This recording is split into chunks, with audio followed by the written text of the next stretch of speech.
How long? Emily said. Her voice had gone flat. It was the flatness of a woman who had heard bad news before and had learned to strip all the feeling out of her voice the moment it arrived, because feeling was a luxury and information was survival. The window's not fixed yet, Nathan said. That's the honest answer. Could be 4 months, could be 6. It's not tomorrow, it's not even next month. But it's real, Emily, and it's coming, and I'm not going to sit here and pretend I might not have to leave, because that's exactly the kind of lie that turns a man into the second door. The second door, Emily repeated. Yeah. You keep saying that, the second door, like you've thought about it a lot. I have, Nathan said. I thought about your boy watching the driveway, and I thought the worst thing I could do to that kid isn't staying away. Staying away, he never knows me, and I'm just one more grown-up who didn't stick. That's a small hurt. He's got a whole collection of those. But if I come in, if I let him start to count on me, if I become someone he watches the driveway for, and then I leave even for good reasons, even because the Navy told me to, and not because I chose to, he won't know the difference. To a kid, a leaving is a leaving. That's the door I'm scared of being, not staying away, coming close and then going. There was a long silence on the line. Emily was quiet so long that Nathan started to think she'd made her decision, that she was working up the words to say goodnight and mean it forever. You want to know something, she finally said. That right there, what you just said, that's the reason I'm not hanging up. I don't follow. Every man before you, Emily said, either didn't think about my kids at all or thought about them just long enough to figure out they were a reason to leave. You're the first one who thought about my kids so hard that you tried to leave for their sake. Do you understand how backwards that is? You're standing at my door trying to protect my son from you by walking away, and it's the most anybody's tried to protect him in 3.5 years. Her voice cracked. The bar is on the floor, Nathan. You have no idea how low the bar is, and you just tripped over it going up. Nathan closed his eyes. That's not a compliment to the world, Emily. No, she agreed. It's not. But it's the truth, and we said we'd only tell each other the truth.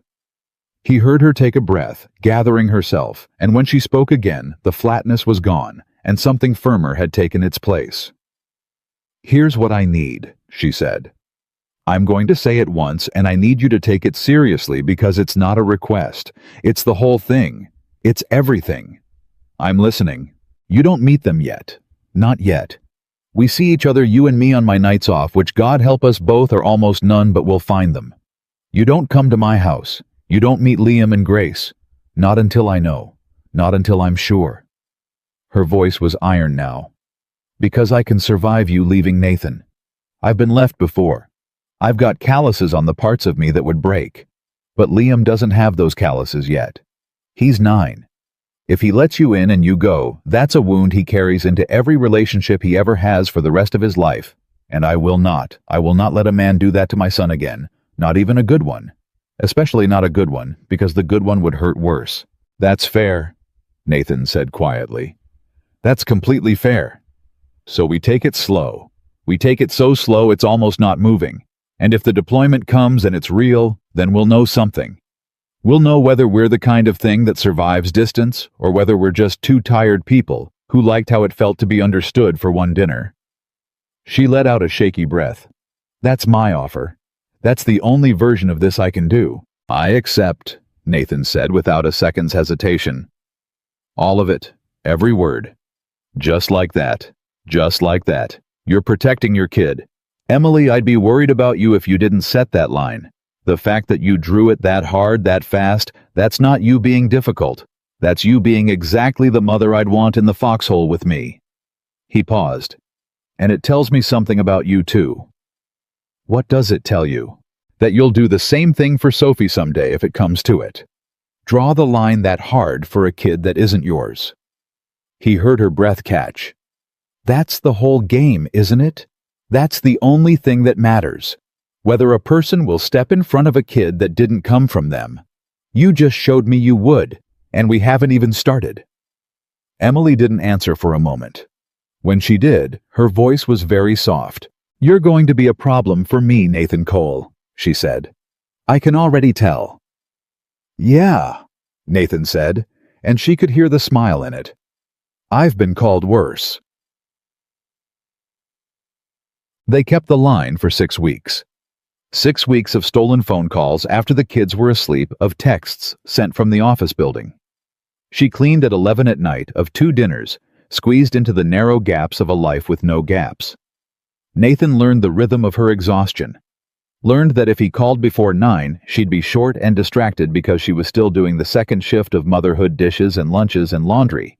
But if he called after 10:30, she'd finally sit down on the edge of her bed and become a different person. Funnier, softer, a woman instead of a machine. He learned that she hummed when she was tired, that she pretended not to like being taken care of, and then went quiet and pleased whenever he did it anyway. He learned that she had a laugh she used in public, and a different laugh, lower and more surprised, that she only made when something genuinely got past her defenses, and he became quietly competitively obsessed with earning that second laugh. And Emily learned things too. She learned that Commander Nathan Cole, who could order 100 sailors around a ship, could not for the life of him braid his daughter's hair, and had watched 6 YouTube videos about it, and had gotten so frustrated one morning that Sophie had patted his hand and said, "It's okay, Daddy. Mrs. Reyes at school will fix it," which had wrecked him for the entire day. She learned that he called his friend Dawson Chief, even off duty out of habit, and that Dawson called him at odd hours just to make sure he'd eaten. She learned that he still set 2 coffee cups out some mornings, and only realized halfway through that he'd done it 3 years later and had to put the second one away. "You still do that?" she asked one night gently. "Less than I used to," Nathan said. "It used to be every morning. Now it's maybe once a week. I don't know if that means I'm healing or forgetting, and I can't decide which one would be worse." "Healing," Emily said. "It means healing. Forgetting would be if you stopped noticing you'd done it." Nathan was quiet for a moment. "Nobody's ever put it that way." "That's because nobody's ever asked you the right questions," Emily said. "You're surrounded by men who'd take a bullet for you, and not one of them would ask you how you take your grief in the morning. And you would. I already did." But 6 weeks is a long time to keep a 9-year-old from noticing that his mother has started smiling at her phone. Liam noticed. Of course he noticed. Liam noticed everything. It was the terrible gift the driveway had given him, the hypervigilance of a child who'd learned that the world could rearrange itself without warning, and that his only defense was to watch it every second. He noticed that his mother laughed in her room at night now. He noticed that she'd bought a new shirt, the first new shirt in 2 years, and had held it up in front of the mirror, looking uncertain and hopeful in a way that made his stomach hurt. He noticed she left the house twice in 6 weeks after dark, and came home glowing, and that scared him more than anything, because his mother didn't glow. His mother was tired. His mother was safe, because she was tired, because a tired mother stayed home, and a glowing mother might go somewhere he couldn't follow. He waited until Grace was in the bath, splashing and singing to herself, and then he came and stood in the kitchen doorway, while his mother scrubbed a pot she'd already scrubbed clean. "Is it the Navy guy?" Liam said. Not a question. A verdict. Emily's hands went still in the sink. "You're still talking to him," Liam said. "The one from dinner. Nathan." Emily turned around, slowly drying her hands on a towel, buying herself 2 seconds to figure out how to do this right. There was no manual for this. There was no right way. There was only her son's face closed and braced, and the truth which she had promised him she would always tell. "Yes," she said. "I'm still talking to him." "You said it was probably nothing." "I know I did." "So you lied." "No," Emily said, and she crossed the kitchen and crouched down so she was below him, looking up because she'd read somewhere that you should never loom over a scared child, and she'd never forgotten it. "I didn't lie. When I said that I believed it, I thought it was probably nothing. But then it turned out to be something, and the second it turned into something real, I was going to tell you. I've been figuring out how. That's what I've been doing, bud. Trying to figure out how to tell you in a way that wouldn't scare you." "I'm not scared," Liam said, which was the thing he always said and the thing that was never true. "Okay," Emily said gently. "Then, can I tell you about him? Just tell you. You don't have to do anything. You don't have to meet him. You don't have to like him. I just want to tell you who he is because you're the most important person in my life, and you deserve to know what's happening in it. Is that okay?" Liam stood there, jaw tight. Arms crossed, the exact posture of a much older and more disappointed man. And then, grudgingly, he gave a single short nod. Emily sat down right there on the kitchen floor, and after a second, Liam sat down across from her, and this felt important, the two of them on the floor, at the same height, no one above the other. "His name is Nathan," she said. "He's in the Navy. He's a commander, which is a pretty big deal. And he has a little girl named Sophie. She's 6, and her mom died when she was little. So Nathan is raising her all by himself, the same way I'm raising you and Grace by myself." Liam's arms loosened, just slightly. "His wife died." "Yeah, baby. She got very sick and the doctors couldn't fix it and she died. And Sophie doesn't really remember her because she was so little." Liam thought about that. Emily watched him think, watched the wheels turn, behind the two old eyes, and she could see him doing the thing he did, sorting, categorizing, filing new information into the enormous and constantly updated map he kept of all the ways the world could hurt you. "That's different," Liam said slowly. "From us." "How do you mean?"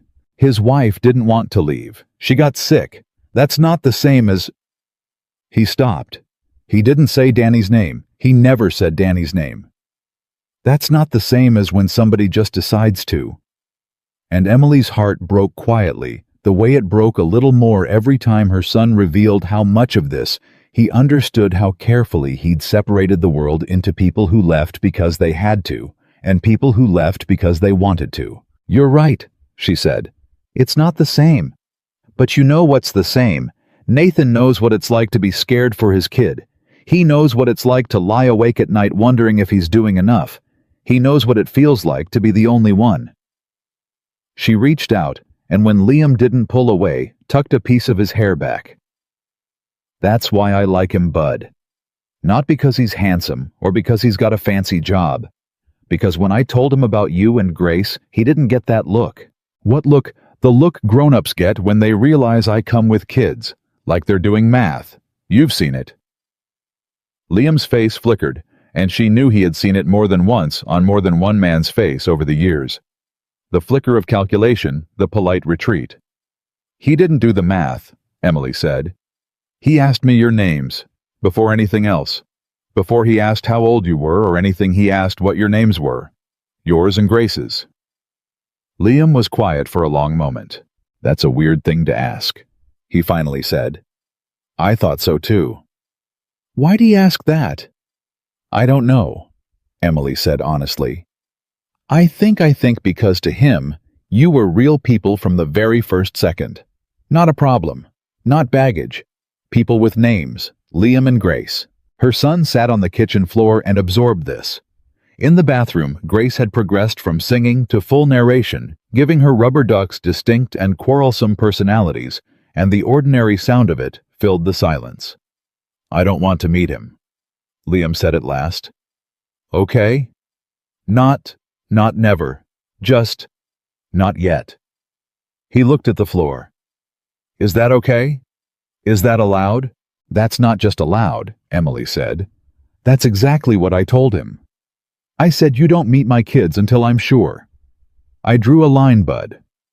I told him he doesn't get anywhere near you or Grace until I know he's the real thing." And you know what he said? What? He said he'd be worried about me if I didn't draw that line. He said a good mom protects her kids first, and me protecting you the way I am, that made him trust me more, not less. Liam looked up at her, and for one unguarded second, she saw something on his face that she hadn't seen in a very long time. Not trust. It was too soon for trust, and Liam didn't hand trust out anymore. But underneath the wariness, just for a flicker, there was the thing that came before trust. There was curiosity, a crack in the wall, and a little bit of light coming through it. "He said that," Liam said. "He said that." Liam pulled his knees up. Okay, he said. You can keep talking to him. But I get to decide when I meet him. Me, not you. And if I say I'm not ready, you can't make me. Deal, Emily said instantly. 100% deal. You have complete control over that, I promise. Swear it. I swear it. On. She thought about what would matter most to him. On Grace. That was the biggest thing she owned, and Liam knew it, and his eyes went wide for a second, before he nodded satisfied because his mother would never swear on Grace and break it. Okay, he said again, and got up off the floor and then stopped in the doorway. Emily watched him hesitate, watched some further question working its way up. Mom, he said, not turning around. The deployment, on the boat. You said the Navy makes him go away for a long time. Emily's stomach tightened. Sometimes, yeah. Is he going away? And there it was. The thing she'd been dreading. She could lie. It would be so easy to lie, to say, I don't know, bud. We'll see. Don't worry about that. But she'd sworn on Grace's name to tell this boy the truth, and she wasn't going to start a relationship built on protecting him with a lie told to protect herself. Maybe, she said. There's a chance he has to leave for a few months. It's part of his job. He doesn't get to choose. Liam stood very still in the doorway. So he's gonna leave, he said, flatly. The verdict again. He might have to go, Emily said. For work, and then come back. That's different from leaving Liam. That's really different. It's not different, Liam said. Not to me, it's not. And he walked down the hall to his room and shut the door. Not a slam. Just a quiet, final click, which was so much worse than a slam. And Emily sat alone on her kitchen floor, with the sound of it, and understood that her son had just told her the truest and most terrible thing about himself. To Liam, there was no difference between a man who left and a man who had to go. A departure was a departure. An empty driveway was an empty driveway. He had learned that lesson at 5 years old, and no one, not even the kindest commander in the United States Navy, was going to unteach it easily. She told Nathan that night. She told him all of it. The kitchen floor, the crack in the wall, the curiosity, and then the door clicking shut. He said it's not different to him, Emily finished. Going or leaving. He said they're the same thing. Nathan was quiet on the line for a long time. He's right, he finally said. Nathan. No, listen. He's right, Emily. From where he's standing, he's completely right. I've been telling myself the deployment is different because I don't choose it. Because the Navy orders me and I obey. But that's a distinction that matters to me. It's a distinction that lets me off the hook. To a 9-year-old staring at an empty spot where a grown-up used to be, my reasons don't mean anything. The chair's empty either way. He exhaled. That kid just cut straight through 3 months of excuses I've been telling myself. He's smarter than both of us. So what do? We don't lie to him, Nathan said. That's the first thing. We never ever tell him a deployment is nothing, or that I'll definitely be back by a certain day, or any of the promises that sound comforting and turn into betrayals the second the Navy changes the plan. I've made those promises before, Emily. To Claire. To Sophie. I told Sophie I'd be home for her 4th birthday, and I missed it by 3 weeks. Because a mission ran long and she doesn't remember it, but I do, and I swore I'd never make a promise about a homecoming date again. Then what can you promise him? If you can't promise you'll be back by a date, if you can't promise you won't have to go, what's left? Nathan was quiet thinking, and when he spoke his voice was slow and careful. A man laying each word down like he was diffusing something. The only thing I can promise a kid like that, he said, is the one thing his dad never gave him. I can promise him that if I go, it's not because I stopped wanting to be there. I can promise that going and leaving are different in exactly one way that matters. A man who leaves stops thinking about you the second he's gone. A man who goes thinks about you every single day and counts the ones until he's back. I can't promise Liam I'll always be in the driveway. Nobody can promise a kid that. It's a lie every time. But I can promise him that when I'm not in the driveway, it's because I'm somewhere wishing I was. He paused. That's the whole difference between me and Danny Emily. It's the only difference that's real. And it's the only one worth teaching that boy. Emily sat on the edge of her bed with the phone pressed to her ear and found that she couldn't speak because he'd just said the thing she'd been trying and failing to explain to her son for 3.5 years. And he'd said it better than she ever had, and he'd said it about a boy he had never even met. "You still there?" Nathan asked. "I'm here," she managed. You keep doing that." "Doing what?" "Saying the thing I've been trying to say for years, about Liam, about Danny, about all of it. You keep saying it back to me clearer than I could." She wiped her face. "It's very annoying, Nathan. I want you to know that. I had a whole system for being alone and you're ruining it." "Good," he said softly. "Ruin mine too. I set out 2 coffee cups this morning again, first time in a month. And I stood there looking at the second cup, and for the first time, I didn't feel sad about it. I felt like maybe someday it wouldn't have to go back in the cabinet." Neither of them said anything for a moment. It was the closest either of them had come to naming the thing that was happening between them, and they both let it sit there unnamed, because naming it felt like daring the world to take it away. The break in the wall widened slowly over the following weeks, not because anyone forced it, but because a 9-year-old's curiosity is a stubborn living thing, and Liam couldn't help himself. He started asking questions. He'd ask them sideways, pretending he didn't care, pretending he was asking about something else. "Does his boat have guns on it?" he asked one night at dinner, mouth full, not looking up. "I think so," Emily said carefully. "It's a Navy ship, but he doesn't really talk about that part. He mostly talks about he's kind of the guy in charge of keeping everybody safe." "Everybody who?" "His whole crew, like 100 people, maybe more. It's his job to make sure they all come home." Liam chewed on this along with his food. "That's a lot of people to keep safe." "It is." A few nights later, "Does Sophie have a mom now, like a new one?" "No baby, it's just her and her dad.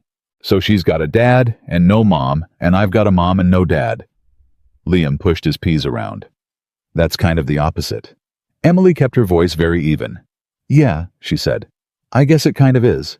"If you put us together, we'd have both," Liam said, and then immediately looked horrified that he'd said it out loud and jammed a huge bite of food in his mouth so he wouldn't have to say anything else, and refused to make eye contact for the rest of dinner. Emily had to get up and go to the sink so he wouldn't see her face, because if he saw her cry, he'd panic, and she was not crying because she was sad. She was crying because her guarded, wounded, driveway-watching son had just done a piece of math out loud. The same math Sophie had done with her crayons, the same math about a fourth person, and had frightened himself with the answer. She told Nathan that night, and Nathan went so quiet, she thought the call had dropped. "Nathan, Sophie asked me to draw a family last month," he said, his voice strange. "She left an empty space in the picture. She said it was for the fourth person. For when we find them." He let out a breath that shook. "Your boy just did the same math from the other side of town. Neither of them has met the other. They don't know the other one exists, and they're both sitting there doing arithmetic about a family that doesn't exist yet." "I know," Emily whispered. "I keep thinking, what if we're the only 2 people who can't see it? What if the kids already figured it out, and we're the slow ones?" "Kids are always the fast ones," Nathan said. "We're the ones who got scared and learned to be slow." He paused.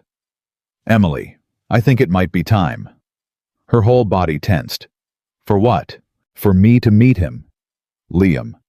On his terms completely, his terms whenever he decides, however he wants it. I'm not pushing. You set the line, and it's your line to move, not mine. But that boy is asking questions about a man he's never met. He's curious. And you told me the day the curiosity showed up was the day the wall cracked. If we wait too long, that crack might close back up, and he'll decide on his own that I'm just one more grown-up he was smart not to trust." Nathan's voice was gentle but sure. "I'd rather he meet the real me and decide for himself than build a story about me in his head that I never get a chance to answer." Emily sat with that for a long moment. "I have to ask him," she said. "It's his call. I swore on Grace."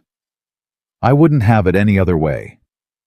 So the next evening, on the kitchen floor again at the same height, no one looming over anyone, Emily asked her son the biggest question she'd asked him in 3.5 years. "Liam," she said, "Nathan would like to meet you. Whenever you want, however you want. You pick the place, you pick how long, and if you want to leave after 5 minutes, we leave, no questions, and I'll never bring it up again." She held his gaze. "But only if you want to. This is completely your choice. I swore it and I meant it. You don't have to do anything you're not ready for." Liam looked at the floor for a long time. She could see him running at every angle, every risk, every possible way this could go wrong. 9 years old and running threat assessments like a man 3 times his age. Would Grace come? He finally asked. If you wanted her to, or not. Your call. And Sophie, his kid. Not the first time. Just you, if that's what you want. Just you and me and Nathan somewhere in public, somewhere you feel safe and you can leave any time.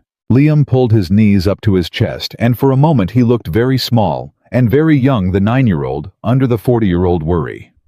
What if I don't like him? He said. Then you don't like him, and that's the end of it. What if I do like him? Liam said quieter, and this Emily understood instantly. This was the real fear. Not that Nathan would be bad, that Nathan would be good. That Liam would let himself want something and then lose it the way he'd wanted his father, and lost him the way you learn not to want anything at all, because wanting is just the setup for the fall. Emily didn't rush to reassure him. She'd learned that too, that empty reassurance was a kind of lie, and Liam could smell a lie at 40 paces. That's the scary one, huh? She said softly. Liking him.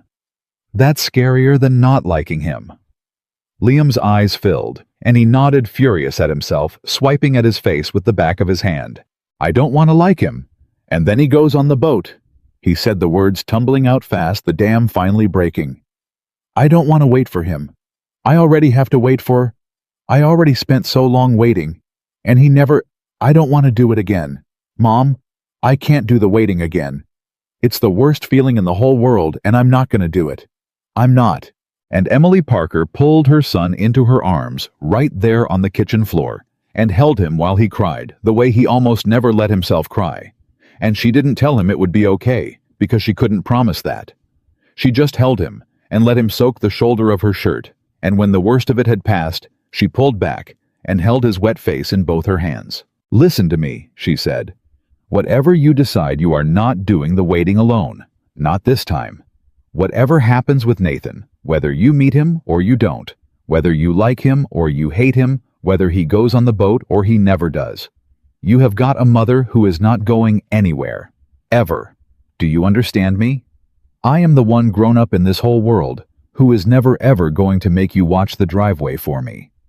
And that will be true no matter what you decide about Nathan. So you get to choose from a safe place, baby. You get to choose knowing that I've already got you, no matter what. Matter. Liam looked at her for a long, long moment, his chest still hitching. Okay, he said finally in a very small voice. Okay. What? Okay, I'll meet him, Liam said. But I get to pick where, and it has to be the diner, the one with the good milkshakes, because if it's bad, I can just look at my milkshake and not have to look at him. Emily let out a sound that was half laugh and half sob, and pulled him back in, and pressed her lips to the top of his head. The diner with the good milkshakes, she said. It's a deal, I'll set it up. And she felt him nod against her collarbone, and felt his thin arms come up and hold on to her. And over the top of her son's head, she stared at the kitchen wall, and thought about a man across town who set out 2 coffee cups by accident, and a little girl who'd left a space in a drawing for a 4th person.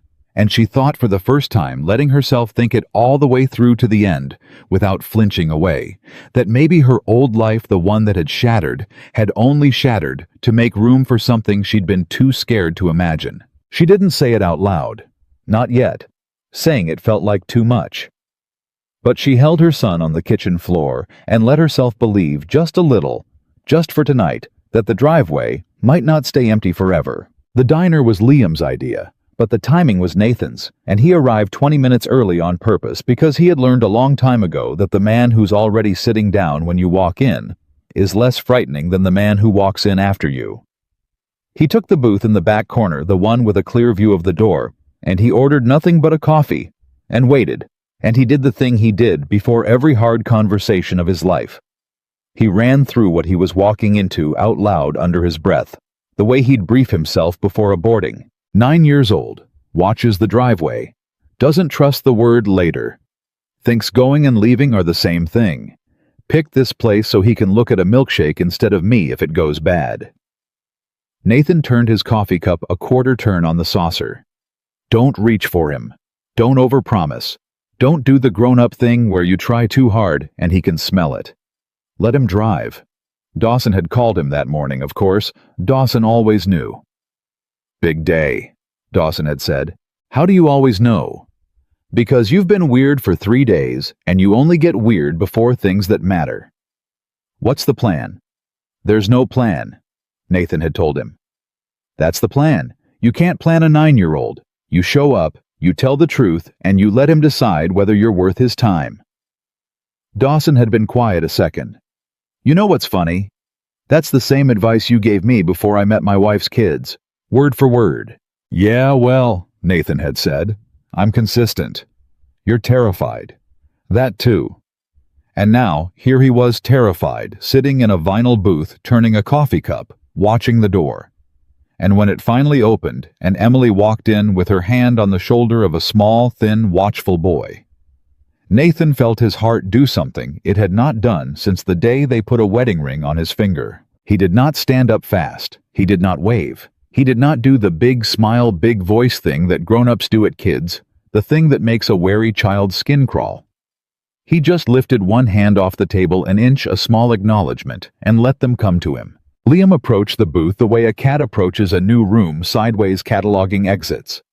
He slid in next to his mother across from Nathan and immediately picked up the laminated menu and held it up in front of his face like a shield, exactly as he'd told her he would. Hi, Nathan said. Just that. Nothing else. There was a silence from behind the menu. Then a small muffled, hi. Emily started to say something, some smoothing over mom thing, and Nathan caught her eye and gave the smallest shake of his head. Let him drive. She closed her mouth. The silence stretched.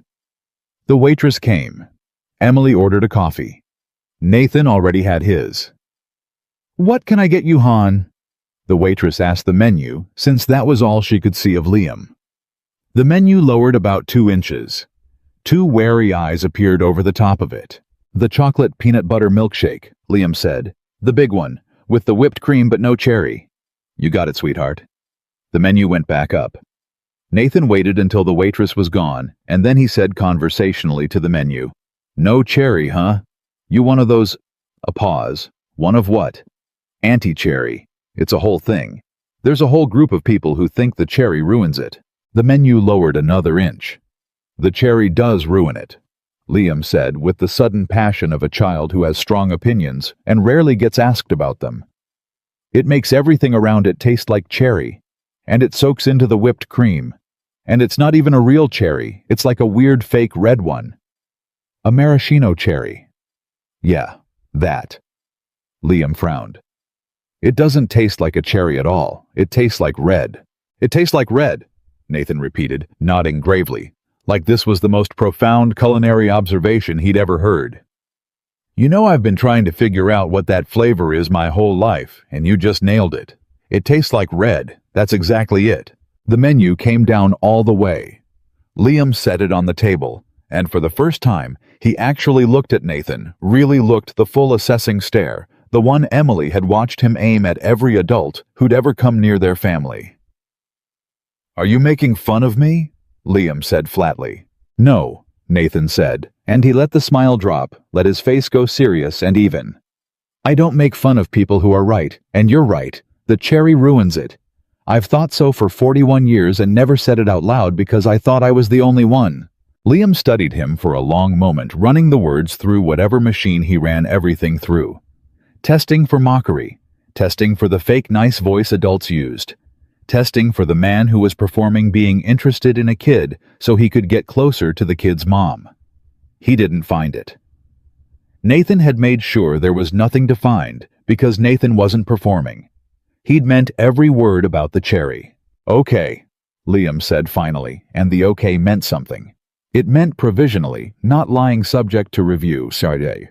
It went slow after that, and slow was good. Nathan had braced himself for it to go badly, and instead it went at the pace of a milkshake being consumed by a suspicious 9-year-old, which is to say, it went at the pace of something real. Liam asked his questions the way he asked all his questions, sideways guarded, pretending not to care about the answers. So you're in charge of a boat, Liam said, working the straw. A ship, yeah. What's the difference between a boat and a ship? Good question.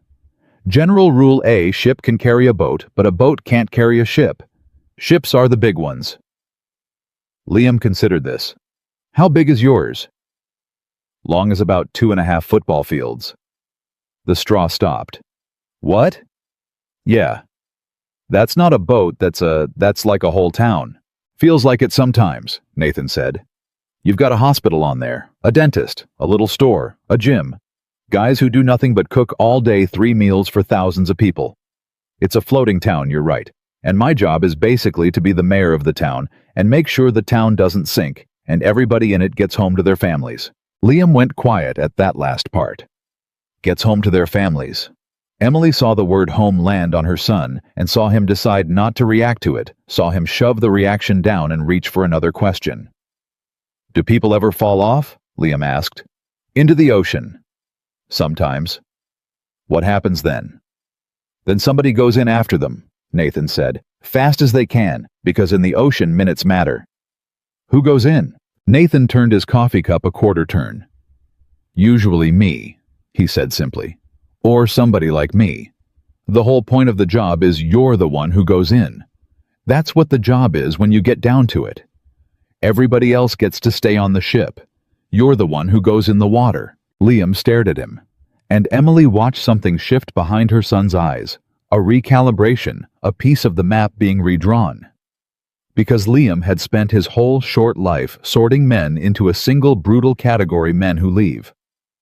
And here was a man whose entire job, whose whole reason for existing, was the exact opposite.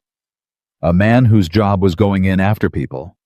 A man who jumped toward the thing everyone else jumped away from. It didn't fit the map, and Liam was too honest a kid to pretend it did.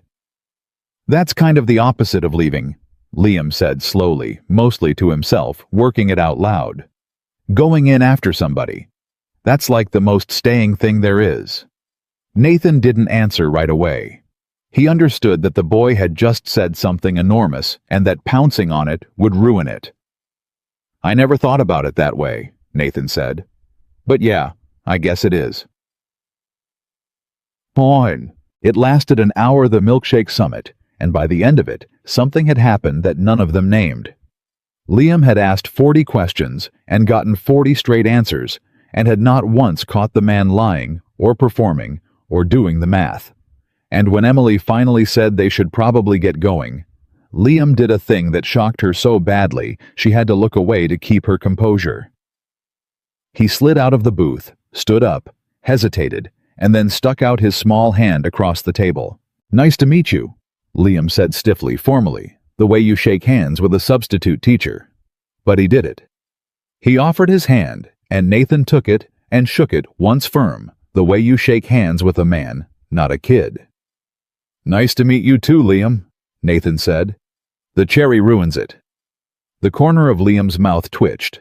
Not a smile, but the ancestor of a smile. The place where a smile would grow if you gave it enough time. The cherry ruins it. Liam agreed and let go of the hand and walked toward the door, and Emily mouthed thank you over her son's head, and Nathan just nodded and turned his coffee cup a quarter turn and let out the breath he'd been holding for an hour. In the car, Liam was quiet for a long time. Emily didn't push. She'd learned that pushing sealed the vault. You had to wait and drive and let him decide when the words were ready. They were almost home when he finally spoke. He's not like Danny, Liam said. To the window. Not to her. It was the first time in 3.5 years her son had said his father's name out loud on purpose. Emily kept her hands very still on the wheel and her voice very level. "No. Danny always talked about himself," Liam said. "Even when I was little, I remember that. He talked about his job and his truck and the guys from work, and he never asked me stuff. Nathan asked me stuff about the cherry and everything." Liam picked at the seatbelt. "And he didn't do the thing." "What thing?" "The thing where they pretend to like me because they like you."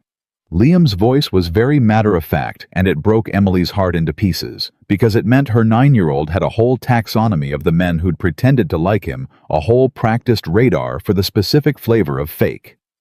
"I can always tell when they're doing that. Nathan wasn't doing that. He actually got mad about the cherry. You can't fake getting mad about a cherry." Emily laughed wetly and reached over and squeezed his knee. "No," she agreed. "You can't fake the cherry." They drove another block. "Mom," Liam said. "Yeah, bud. If he goes on the boat." Liam swallowed. "The ship. If he has to go do the mayor thing and be gone for a long time." He was quiet a second, gathering it. "You said going and leaving are different. You said he told you that. That a guy who leaves stops thinking about you, and a guy who goes thinks about you every day and counts the days till he's back." "That's what he said." "How would I know?" Liam asked, and here his voice finally cracked. Here the armor finally showed the seam. "If he's gone, how would I even know which kind it is? They both look the same. It's just an empty spot either way. That's what I keep. That's the part I can't figure out, Mom. From the driveway they look exactly the same." And Emily had to pull the car over. She couldn't drive and answer this. This was too important to answer at 40 miles an hour. She pulled into a parking lot and put the car in park and turned in her seat to face her son fully. "That's the smartest question anyone's asked me in years," she said. "And I'm going to tell you the truth, because I always tell you the truth. You're right. From the driveway they look the same. An empty spot is an empty spot. You can't tell from looking at it whether the person's coming back." Liam's face crumpled. "So here's how you know." Emily went on before he could spiral. "You don't know from the empty spot. You know from what happens around the empty spot. A guy who leaves a guy like Danny, the empty spot, just gets emptier. No calls, no letters. The birthday comes and there's nothing. You watch the driveway and there's nothing. And there keeps being nothing, and the nothing is the answer." She held his gaze. "But a guy who goes fills the empty spot up from far away. He writes. He calls when he can, which on a ship isn't always, but when he can he does. He remembers the birthday, even from the middle of the ocean. He sends the thing. He counts out loud how many days are left. The empty spot's still empty. You still can't hug him, and that part's still hard. That part's always going to be hard, but it's a loud empty. It's an empty that's full of a person trying to reach you. And Danny's empty was a quiet empty. That's the difference, baby. That's how you know. Not from the driveway, from how loud the empty is." Liam sat with that for a long time. Emily watched him take it in, turn it over, test it the way he tested everything. "A loud empty," he repeated slowly. "A loud empty." And Danny was a quiet empty. "Danny was the quietest empty there is," Emily said. "Danny was so quiet you could have forgotten he was ever there at all if it didn't hurt so much." Liam nodded slowly. And then he said something that Emily would remember for the rest of her life, would take out and look at on hard nights for years to come. "I'd rather have a loud empty," he said, "than a guy who's here but doesn't ask about the cherry." Emily reached over and pulled her son across the center console into a hug that was mostly awkward angles and seatbelt, and he let her, which he almost never did, and she pressed her face into his hair and didn't say anything at all, because there was nothing left to say that would improve on what her 9-year-old had just figured out entirely by himself. That night, after both kids were down, she called Nathan and told him about the parking lot. About the loud empty and the quiet empty. About I'd rather have a loud empty than a guy who's here but doesn't ask about the cherry. There was a long silence on the line. So long she checked to make sure the call was still connected. Nathan. "I'm here," he said, and his voice was thick. Give me a second." She gave him the second. She could hear him breathing, hear him getting himself back under control, and it moved her more than she could say. This decorated commander, who could stand in a hurricane sitting in his kitchen, undone by a sentence a 9-year-old said about a milkshake. "Nobody's ever explained me to a kid like that," he finally said. "The loud empty. That's Emily, that's the whole thing. That's every deployment I've ever done. That's Claire's whole illness the 4 months I was gone, calling her from the ship on the one phone with the 15-minute limit and telling her I loved her and counting the days. That was a loud empty. I spent 4 months making the loudest empty I could, and it still wasn't enough. I still wasn't there when—" He stopped, steadied. "You just took the worst, most complicated thing about my whole life and my whole job, and you made it something a 9-year-old could hold in his hand. A loud empty. I'm going to think about that for the rest of my life." "He came up with the cherry part himself," Emily said. "I want that on the record. That was all Liam." "Put it on the record," Nathan said, laughing wetly. "A guy who's here but doesn't ask about the cherry. God, he's 9. He's 9, Emily." "He's 9 going on 60, Emily said. "The driveway aged him." The line went quiet again, and it was a different kind of quiet this time, a full one, a loud one. And Emily thought about her own lesson coming back to her, that the difference wasn't in the silence, it was in what filled it. This silence was full of a man 3 miles away who was there present reaching for her across it. "So he liked me," Nathan said, and there was something young and hopeful in it, something almost boyish under the commander's voice. "He liked you," Emily confirmed. "God help us all. He liked you. He said you can't fake getting mad about a cherry?" "You cannot," Nathan agreed solemnly. "It's the one thing that can't be faked." Grace was easier, of course. Grace was 5, and 5 hadn't learned to watch the driveway yet, and Grace met Nathan 2 weeks later. Liam's decision. Liam's timing. Liam, who declared over dinner one night out of nowhere, "Grace can meet him. She'd like him. He's fine." As if he were signing off on a contractor. Emily nearly dropped her fork, and Grace, when she met Nathan at the park, took one look at this large, quiet man and marched straight up to him and announced, "My brother said you're fine, and you don't like cherries, and I'm allowed to show you the fast slide." "Is the fast slide the good one?" Nathan asked, crouching down to her level. "It's the best one, but you have to be brave," Grace said, deadly serious. "Are you brave?" "I'm okay at it," Nathan said. "I might need a demonstration."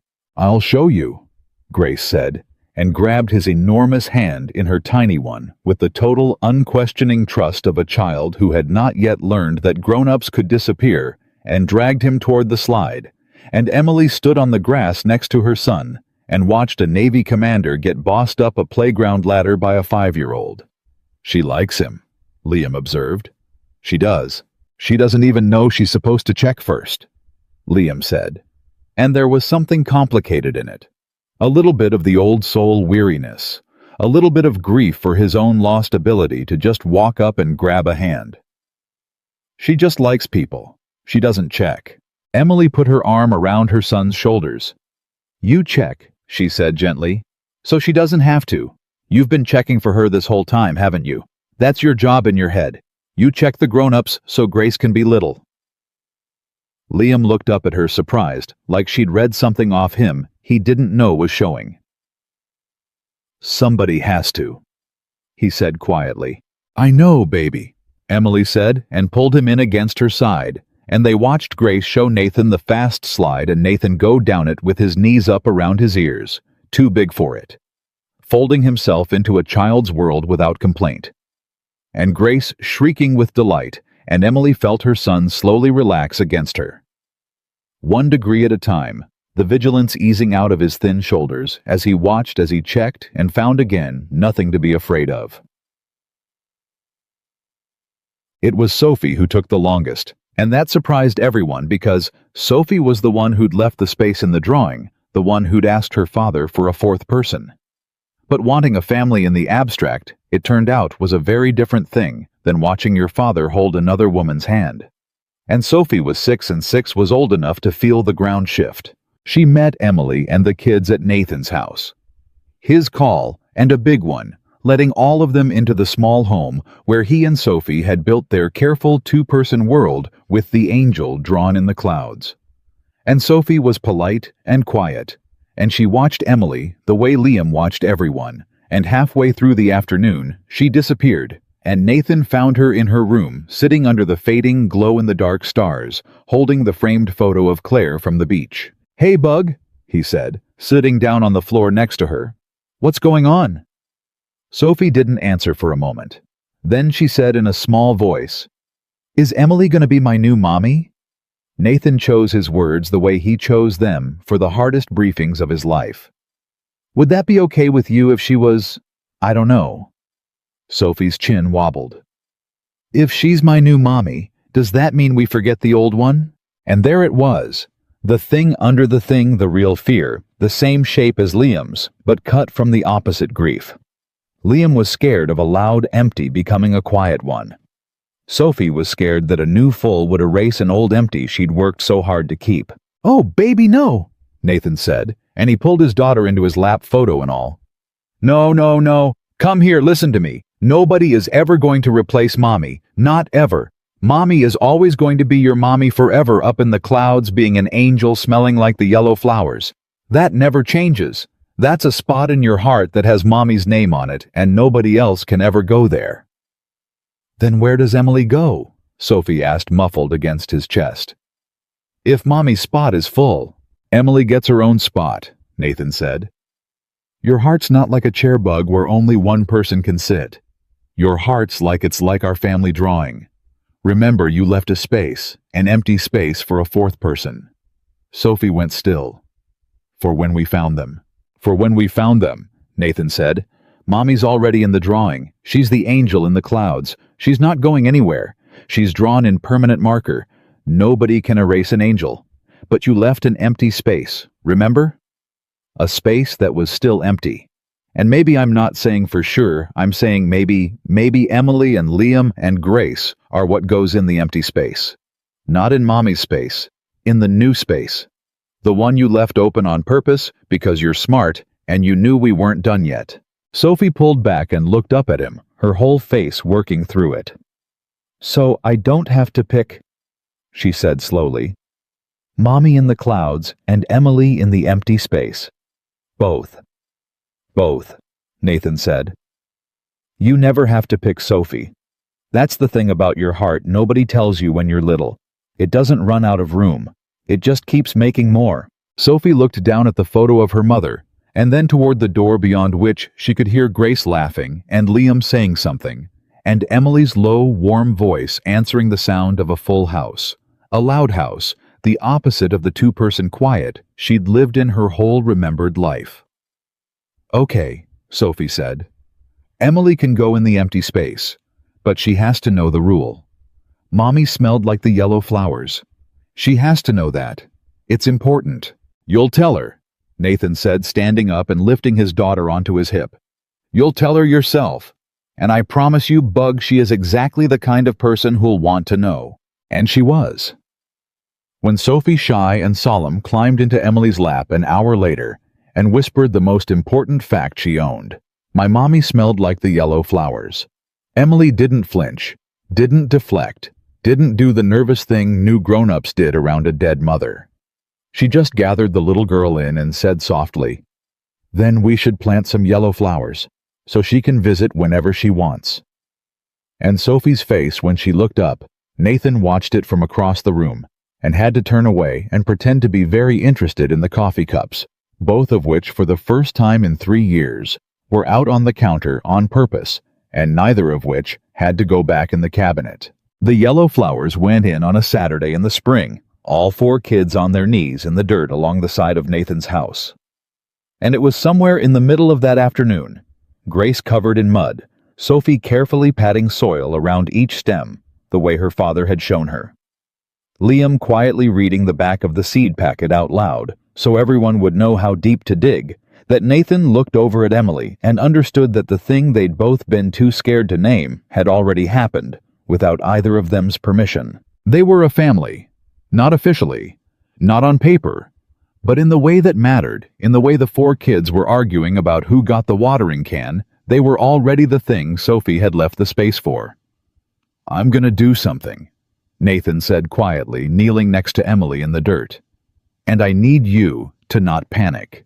Emily's stomach dropped the way it always did when a man said, "I need to tell you something." Old reflex.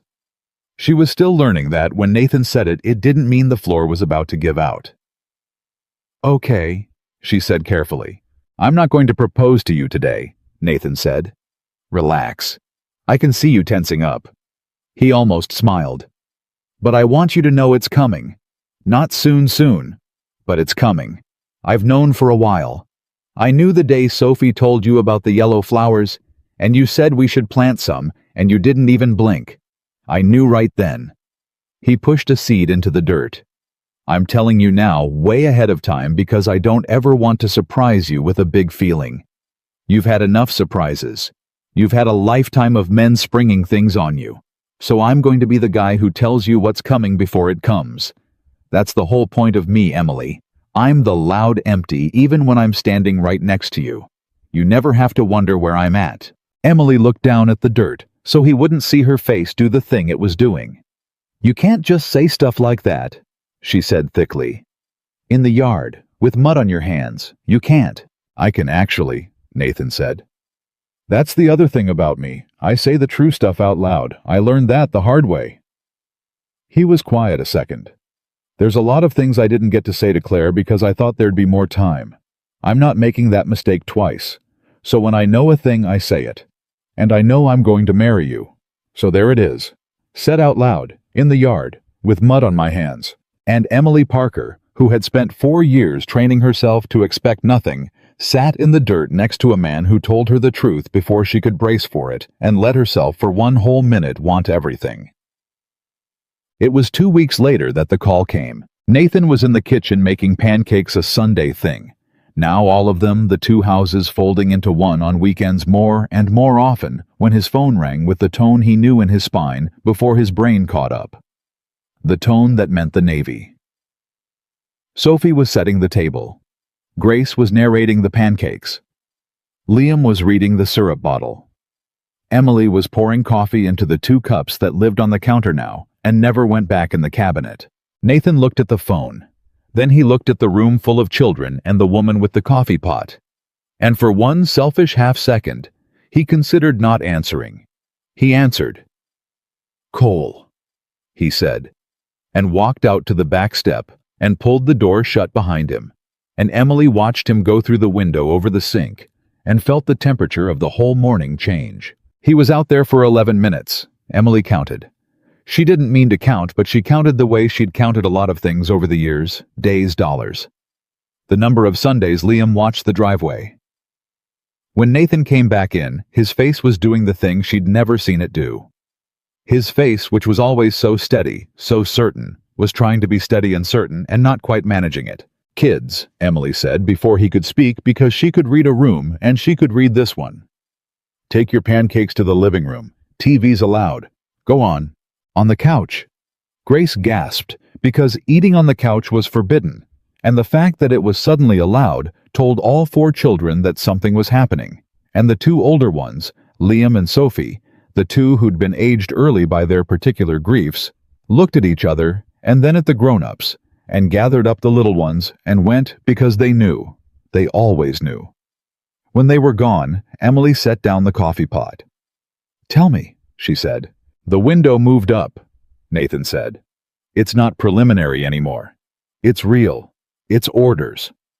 He set his phone on the counter face down like he couldn't stand to look at it. 6 months. Maybe a little less if things go well, maybe a little more if they don't. And it's not 4 months out anymore, Emily. It's 3 weeks. The kitchen went very quiet. The kind of quiet Emily had spent her whole life dreading. The quiet, empty kind. 3 weeks, she said. 3 weeks. She'd known this was coming. He'd told her it was coming the very first phone call before she'd ever let him meet Liam. He'd told her because he was the man who told her things before they happened. She'd built the whole relationship around the knowledge that this call would come someday. She'd told herself she was ready. She was not ready. You are never ready. Knowing the wave is coming does not stop the wave. Okay, Emily said, and her voice came out flat and controlled, the old survival flatness, and she hated it. She hated that her first instinct was still to strip the feeling out and go into logistics mode. Okay, 3 weeks. So we have 3 weeks. To get ready, to figure out the kids. We have to figure out how to tell the kids, Emily. And because Liam. God, Liam. This is the exact thing, Nathan. This is the thing I said. This is the thing. I built the whole wall around the whole line I drew. I said, don't let him in until you're sure. And he's in. He's all the way in. He shook your hand and he said, you can't fake the cherry. And he told me he'd rather have a loud empty. And now you're going to be a literal empty. You're going to be gone for 6 months, and he's 9. And he's going to think, Emily. Nathan crossed the kitchen and took her by both shoulders gently. And she realized she'd been talking faster and faster, spiraling the panic she'd been outrunning for 4 years, finally catching her in her own kitchen on a pancake Sunday. Breathe. Look at me. Breathe, she breathed. It shook on the way in. Here's what's not going to happen, Nathan said low and even. His commander's voice, the one that had steadied 100 sailors in 100 storms. I am not going to become a quiet empty. That is not on the table. That is the one thing I can promise that boy and mean with my whole life. I told you from the first phone call, going and leaving are different in exactly one way. And I am going to spend the next 6 months proving that difference to your son every single day I can reach him. I will write. I will call whenever the ship lets me, which won't be every day and sometimes won't be for a week. And I need you both to understand that ahead of time so the silence doesn't scare you. But every single time I can reach him, I will. His birthday's in month 4. I already know that. I already put it in my head. I will move heaven and earth to get something to that kid on his birthday, even if I'm in the middle of the ocean. Do you hear me? Emily nodded, her jaw tight. But here's the part you're not going to want to hear, Nathan said, and his hands tightened on her shoulders. We can't do it the easy way. We can't sit those kids down and give them the soft version. Nathan's going on a little trip. He'll be back before you know it. Don't worry about a thing. We can't lie to them to make the next 3 weeks comfortable, because Liam will know. That kid can smell a comfortable lie from across the county. If we soft pedal this, if we pretend it's small, he'll know we're managing him, and the second he knows we're managing him, he'll decide the truth is even worse than what we're saying, and he'll go back behind the wall, and this time he'll build it thicker, and it'll have my name on the bricks. So what do? Emily whispered. We tell him the truth, Nathan said. The whole ugly truth. That I have to go. That it's going to be hard. That 6 months is a long time, and it is a long time I'm not going to insult him by pretending it isn't.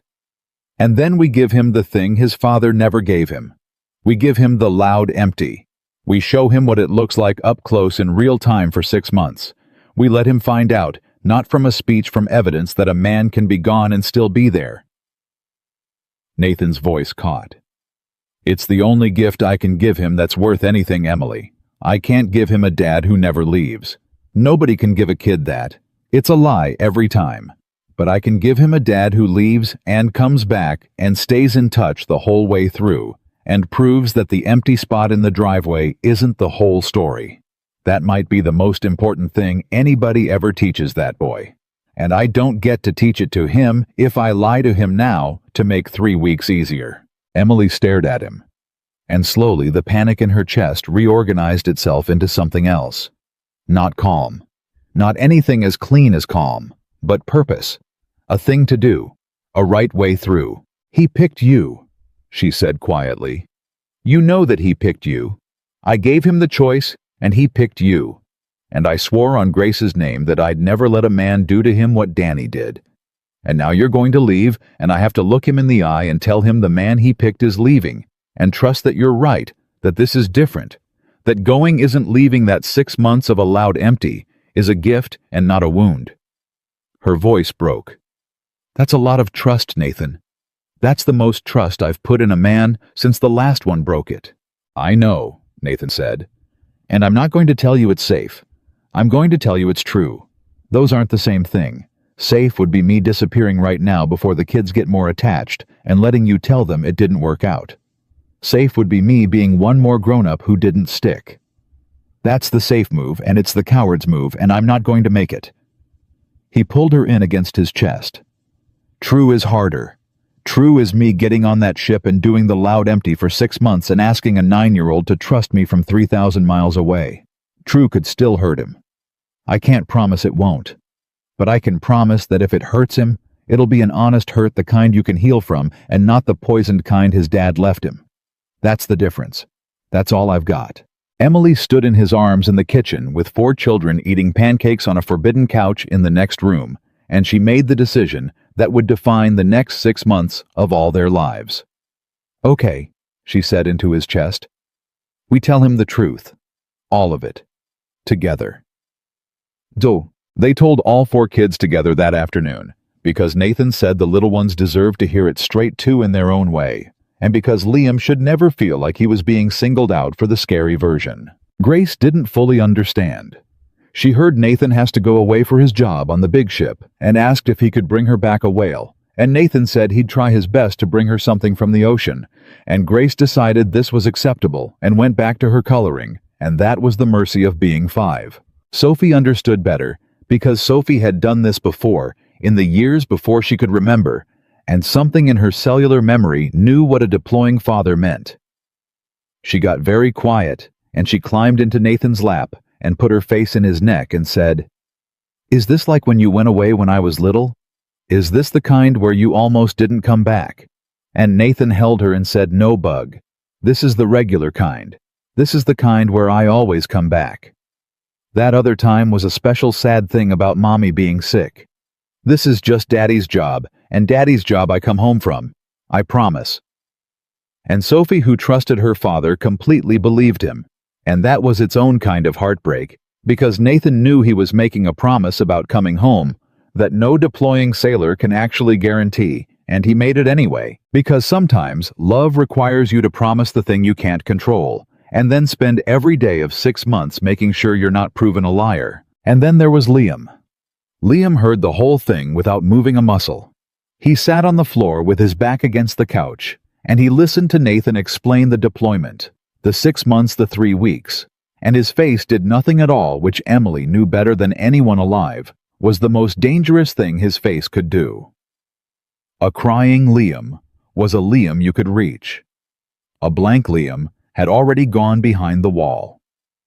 When Nathan finished, there was a long silence. Okay, Liam said, and he got up and started to walk to his room. Liam, Emily said. I have homework, Liam said, not turning around. His voice was perfectly even, perfectly flat. The quiet, empty voice. It's fine, I get it. He has to go do his job. It's fine. Bud. It's fine, Mom. And the bedroom door clicked shut. Not a slam. The quiet click. The worst sound in Emily's world. Emily started to get up to go after him, and Nathan caught her hand. Let me, he said. Nathan, I know him, he's not going to. I know you know him, Nathan said, but I'm the one who's leaving, and this is my mess to sit in, not yours. You've been the one who sits in his messes for 9 years. Let me take this one, please. He was already standing. If he throws me out, he throws me out, and you can go in after. But he picked me, Emily. You said it yourself. He picked me. So he's mine to answer to now. Let me answer to him. Emily looked at him for a long moment, and then she let go of his hand. Nathan knocked on Liam's door. There was no answer which he'd expected. He didn't open it. I'm not coming in, he said through the door. You didn't say I could come in, so I'm not coming in. I'm just going to sit right here on the floor in the hallway on the other side of this door, and I'm going to talk, and you don't have to answer, and you don't have to open the door, and if you want me to stop talking and go away, you say so, and I'll go. Okay. Silence. Nathan lowered himself to the hallway floor, his back against the wall next to the door, and he started to talk. When I was a little older than you, Nathan said, my dad went away. Not the Navy. He worked construction big projects, the kind where he'd be gone for months at a time in other states building bridges and highways and things. And I hated it. I hated it so much. I used to think if he really loved us, he'd find a job here. He'd stay. A dad who really loved you wouldn't leave to go build some bridge in another state. He paused. You ever think that if the person really loved you, they'd find a way to stay? Silence from behind the door. But it was a listening silence now. Nathan could feel the difference. He'd spent his whole life learning to read the quality of silences. I thought it for years, Nathan went on. And I was mad at him for years. And then one summer when I was about 13, he took me with him to a job site. 3 states away, a bridge over this big river. And I watched him work. And I watched the other men, his crew, and I watched the way they were around him. They needed him, Liam. Not the way you need a dad. The way you need the guy who knows what he's doing when everything's about to go wrong. There was this moment a cable came loose and it was dangerous, guys could have gotten hurt.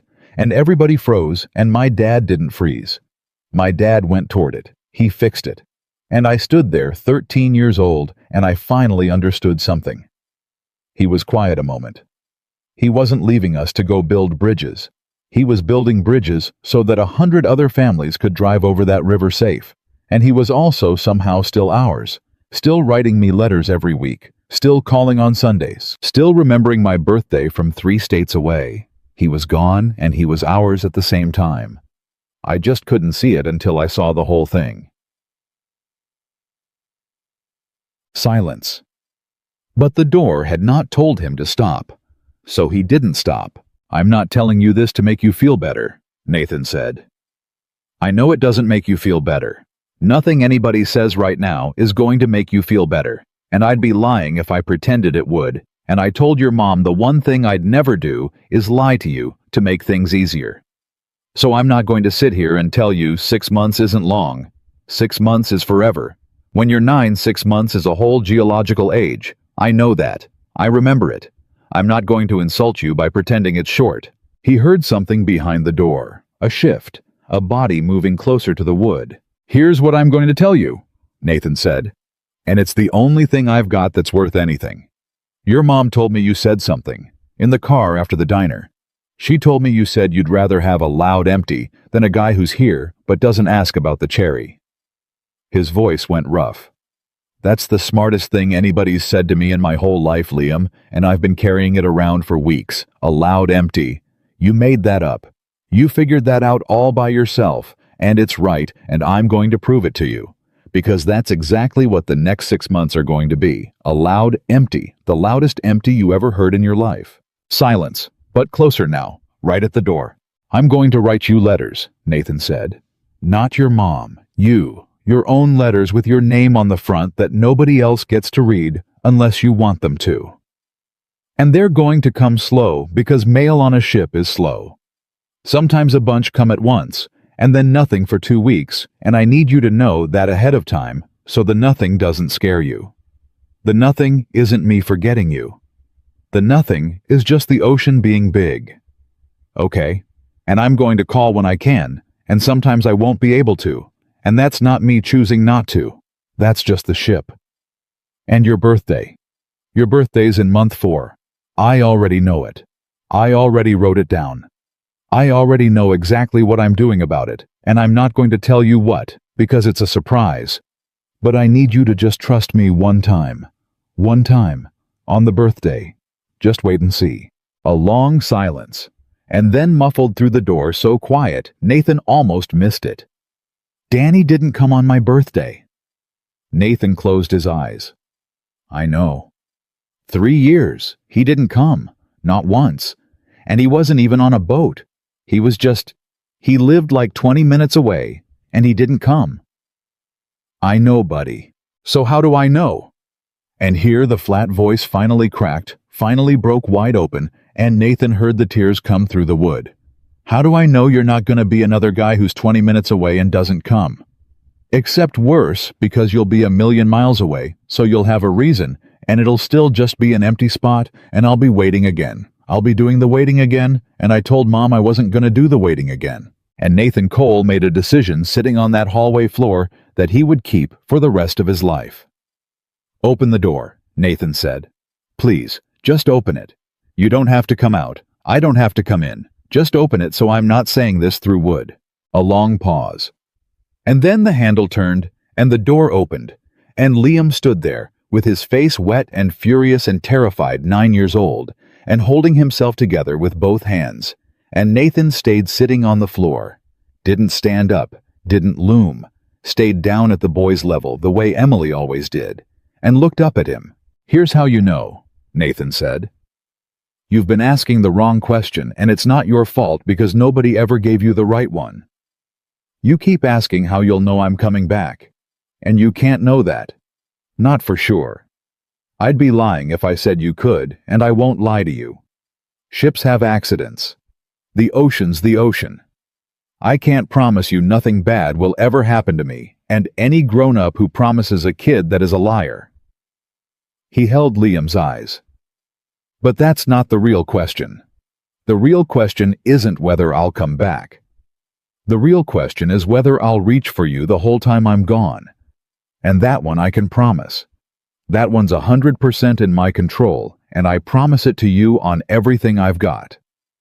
Every single day I can reach you, I will. Not because I have to. Not because your mom's making me. Because I want to. Because somewhere in the middle of the ocean, there's going to be a guy thinking about a kid who taught him that the cherry ruins it, and counting the days till he gets home to argue about milkshakes in person." Liam's chin was shaking. "That's not the same as coming back." "No." Nathan agreed. "It's not. You're right. It's not a promise that I'll come back because I can't make that one honestly. It's a promise that I'll never stop reaching for you while I'm gone. And here's the thing, Liam. That's the only promise that matters. That's the one Danny broke." Danny didn't break a promise to come back. He never made one. What Danny did was stop reaching. He was 20 minutes away, and he stopped reaching. He let the empty go quiet. And that's the thing. The only thing that I am promising you will never ever happen with me. My empty is going to be loud. You are going to get so sick of how loud my empty is.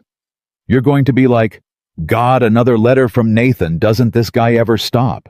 And something happened then that Emily, listening from around the corner with her hand over her mouth, would remember forever. Liam laughed.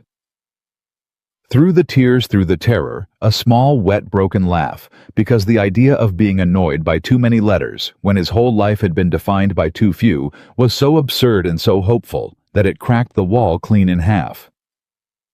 "That's dumb," Liam said, crying and laughing at once. "Nobody gets sick of letters." "You will," Nathan said. "I write a lot of letters. I'm very boring. I'll tell you about the food on the ship, and it's terrible, and I'll describe it in detail. You'll beg me to stop." Liam wiped his face with the back of his hand, the exact gesture his mother used, and looked down at the man sitting on his floor and asked the last question, the smallest one, the one underneath all the others. "Do you promise?" Liam said. "That your empty will be loud? Do you actually promise?" "I promise," Nathan said. "On everything. On the yellow flowers. On the cherry. On the whole thing. My empty will be the loudest empty you ever heard, and I will keep it loud every single day until I'm standing in that driveway again, and even then, I'll probably keep writing letters just to bug you." He held out his hand from down on the floor. "Deal." Liam looked at the hand, and then instead of shaking it, he did something that made Nathan's throat close completely. He stepped forward and awkwardly, stiffly, like a kid who'd half forgotten how he hugged him, dropped down and wrapped his thin arms around Nathan's neck and held on the way. Grace held on the way. Kids hold on when they've decided to stop checking and just trust. "Deal," Liam said into his shoulder. And Nathan wrapped one arm around the boy who had picked him and reached the other hand out blindly toward the hallway where he knew Emily was standing, and she came and knelt down and took it. And the three of them stayed there on the floor outside a 9-year-old's bedroom, 3 weeks from a 6-month goodbye, holding on to the fragile, terrifying, chosen thing they'd built.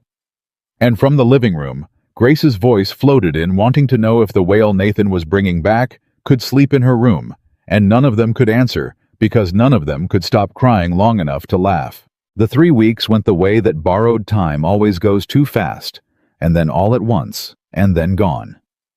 Nathan spent every hour he could steal at the house, and the house had quietly, without anyone deciding, it become the house, the two families collapsing into one under the pressure of the coming goodbye. He taught Liam to throw a real spiral in the backyard. He let Grace paint his nails a color she called mermaid, and wore it to the base and told no one why. He planted more yellow flowers with Sophie. And every night, after the little ones were down, he sat with Liam at the kitchen table and did the thing he'd promised. He showed the boy in advance exactly what the loud empty was going to look like. "This is the address," Nathan said, writing it out on an index card in his blocky, careful hand. "It's long and it's weird, and it's got a bunch of numbers because it's a ship, not a house. You send a letter, here it goes on a plane, then a boat, then a helicopter, then eventually it finds me. Takes a while, sometimes weeks. So don't think I didn't write back just because you don't hear anything for a while. The letters are always coming. They're just slow." Liam took the index card like it was made of glass. "How many letters are you going to write me? How many do you want?" Liam thought about it the way he thought about everything. A lot, he decided, but real ones. Not just, "Hi, how are you, love, Nathan." Real ones, with stuff in them. "With stuff in them," Nathan agreed. "You got it. I'll tell you about the ship, the terrible food, the guys I work with. There's a guy named Dawson. He's my best friend. I'll tell you the stupid stuff he does. It'll be like a story that comes in pieces. Every letter's a chapter." "A story in pieces," Liam repeated, and Emily, washing dishes at the sink with her back to them, had to grip the edge of the counter because her son, her guarded driveway. Watching wall-building son said it like a kid being handed a gift he couldn't quite believe was really his. The last night before the last day, Emily couldn't sleep, and she found Nathan in the kitchen at 2 a.m, sitting at the table with the 2 coffee cups in front of him, both empty, just looking at them. "Can't sleep either," she said. "No." She sat down across from him. "Talk to me. What's going on in there?" Nathan turned one of the cups a quarter turn on the table. "I've done this a lot of times," he said. "Deployments. I've said a lot of goodbyes. Before Claire it was easy, nothing to leave behind but an empty apartment. With Claire it got harder, and after it was Sophie, and leaving Sophie was the hardest thing I ever did every single time." He looked up. "But I've never had this. I've never had a whole house full. I've never had a 9-year-old who's watching me leave to see if I'm the kind who comes back. I keep running the scenarios. That's what I do. It's the job, you run the scenarios. And there's one I can't stop running." "Which one?" "The one where I do everything right," Nathan said quietly. "Where I write every letter, make every call, do the loudest. Empty anybody's ever done, and something happens. Something out of my control. The ocean does what the ocean does. And that boy stands in the driveway, and the empty goes quiet, not because I chose it, but because I couldn't help it. And he learns the exact lesson I was trying to unteach him, that everybody leaves, that it doesn't even matter if they mean to." Nathan's jaw worked. "I keep thinking, what if the most loving thing I ever did for that kid turns out to be the thing that breaks him the rest of the way? What if I should have stayed the coward? What if Safe was right?" Emily was quiet for a moment. Then she reached across the table and took the coffee cup out of his hands and set it aside and took both his hands in both of hers. "Can I tell you something my grandmother told me?" she said. "When Danny left, when I was sitting exactly where you're sitting, 2 a.m, running the scenarios, thinking I'd ruined my kids' lives by picking the wrong man." She held his hands tight. "She said you don't get to protect people from being alive. She said you can't love somebody halfway to keep them safe, because halfway love does its own kind of damage. The kid grows up and can feel that you held back, that you were always keeping one foot out the door, and that teaches them something worse than loss. It teaches them that they weren't worth the risk." Emily's voice was steady now, steadier than it had been in weeks. "You showing up all the way, loud, empty and all. Even if the worst thing happens, even if the ocean takes you, and I have to raise these 4 kids and tell them about you, that boy will still have had 6 months of learning that a man can love him out loud from across the world." "That's not nothing, Nathan. If the worst happens, that's not a lesson that breaks him. That's a lesson that saves him. Because someday he's going to love somebody, and he'll know how to do it all the way because you showed him. Even if you're gone. Especially if you're gone. Nathan looked at her for a long time. "How are you the strong one right now?" he said. "I'm the one who's supposed to—" "I've had more practice at goodbye than you'd think," Emily said. "I just usually do it about people who don't deserve it. This is the first time I've had to say goodbye to somebody worth missing. Turns out that's easier. The missing's worse, but the goodbye's easier. Because I'm not standing here wondering if you'll be back to being yourself. I know who you are. You're the guy who goes in the water. You've been the guy who goes in the water your whole life. I'm not scared you'll change. I'm just scared of the ocean, and I can't do anything about the ocean." She squeezed his hands. "So I'm going to do the thing I can do. I'm going to keep the empty loud from this end too. Every day. The kids and me, we're going to fill your 6 months so full of us that you won't have room to be lonely. That's my job while you're gone. You reach for us, we reach for you. Loud, empty from both ends." Nathan brought her hands up and pressed them against his mouth and held them there. And neither of them said anything for a long time, and the 2 coffee cups sat on the table between them, both empty, both waiting. The morning of, they didn't do it at the base. Nathan had asked for that. No pier, no crowd, no band, no big Navy goodbye with the cameras and the other families. He said goodbye to the kids at the house in the kitchen over pancakes because he wanted the last thing to be normal, the last thing to be Sunday, even though it was a Tuesday. Grace gave him a drawing of a whale to take on the ship, "So you don't forget what to bring me." Sophie, who was going to stay with Emily and Liam and Grace the whole 6 months, the 2 houses now permanently one, gave him the framed photo of Claire from the beach. "Take Mommy," Sophie said very seriously. "So she can watch the ocean with you. She likes the ocean, and bring her back." Nathan knelt down and took the photo, and his hands were not steady. "I'll bring her back, Bug. I'll bring you all back. That's the whole job, remember, I always come home." And then it was Liam. Liam had been quiet all morning, and Emily had watched him with her heart in her throat, waiting to see which Liam was going to show up for the goodbye, the one behind the wall or the one who'd hugged Nathan on the bedroom floor. He'd been swinging between them for 3 weeks. She didn't know which one would win when it counted. Liam walked up to Nathan, and Nathan crouched down to his level, and for a second they just looked at each other. "So," Liam said. "So," Nathan said. "The letters. The letters start today. I'll write the first one on the plane, before I'm even on the ship. And they'll be slow. They'll be slow, sometimes weeks. The slow isn't me forgetting. The slow is the ocean being big," Liam finished. "I know, you said, like 100 times. I'll say it 100 more. Liam nodded. His jaw was tight. And then, quietly, he reached into his pocket and pulled something out and held it in his closed fist for a second, like he was second-guessing it, and then he opened his hand. It was a small plastic army man. The green kind from a bag of 100, the kind every kid has. This one was posed running one arm forward. "It's dumb," Liam said quickly. "You don't have to take it. It's a guy running. And you said your job is you're the one who goes in the water. You go towards stuff when everybody else goes away from it. So it's a guy running towards stuff. And I thought you could keep it, on the ship. So you remember to come back and keep the empty loud." His face was red. "It's dumb. Never mind." Nathan looked at the little green army man in the boy's open palm, and Emily watched this decorated commander, this man who had held ships steady through hurricanes, come completely undone in his own kitchen over a plastic toy worth about a penny. "Liam," Nathan said, and his voice was wrecked. "That's not dumb. That's the best thing anybody's ever given me. It's a penny toy.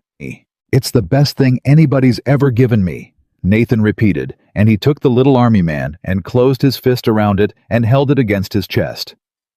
"I'm going to keep this in my pocket every single day. Every day.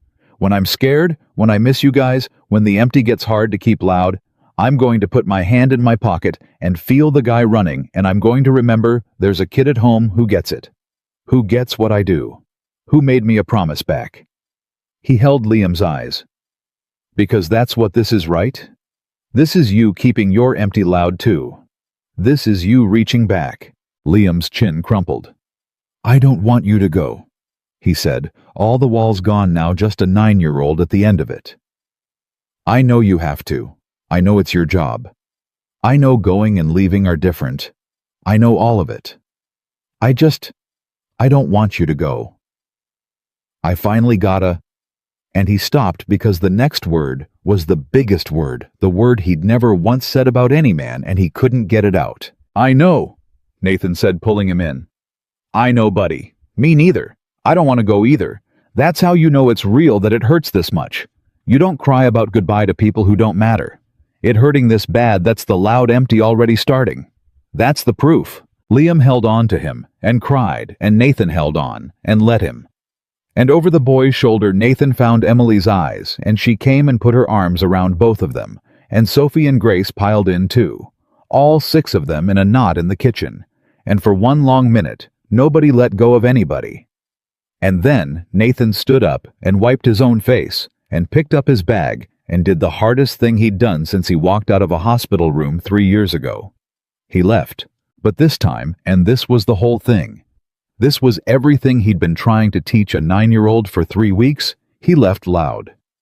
At the door, he turned around and pointed at Liam and said, "First letter, on the plane. Watch the mailbox in about 2 weeks." And Liam nodded, wiping his face, and Nathan pointed at Grace and said, "One whale coming up." And at Sophie, "I've got Mommy. She'll watch the ocean with me." And at Emily, he didn't say anything. He just looked at her and turned one imaginary coffee cup a quarter turn in the air, and she laughed through her tears, and then he was gone, the door clicking shut behind him. But it was a different click this time. Not the quiet empty click of a bedroom door. The loud empty click of a man who was already before the door even closed, reaching back. Chapter. The first 2 weeks were the hardest, because there was nothing. Nathan had warned them, the slow isn't me forgetting the slow, is the ocean being big, but knowing it and living it were different things, and Liam went back to the driveway. Not the front driveway.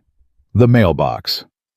Every day after school, Liam walked to the mailbox and opened it, and it was empty, and every day Emily watched him from the window, and had to physically stop herself from running out there, because Nathan had told her something before he left that she was holding on to like a rope. When the letters haven't come yet, Nathan had said, "Don't rescue him from the waiting. I know you'll want to." But this is the part where he learns the difference. If you swoop in and distract him and manage his feelings, he never gets to find out that the letter actually comes. He has to do a little bit of the hard waiting, so that when the mail shows up, he learns the lesson. Not you telling him the lesson, him living it. Let him wait. Just be near him while he does it. So Emily didn't rescue. She just went and stood by the mailbox with him some days, not saying anything, and other days she watched from the window and let him do it alone. And on day 13, Liam opened the mailbox and went completely still. Emily saw it from the window, saw his whole body change. He pulled out an envelope. Even from the house, she could see it was thick, not a card, a real letter several pages. And she could see even from that distance the boy's name on the front in blocky, careful handwriting. Liam. His own name. His own letter. Liam didn't open it at the mailbox. He carried it inside like it was made of glass past his mother straight to his room and shut the door.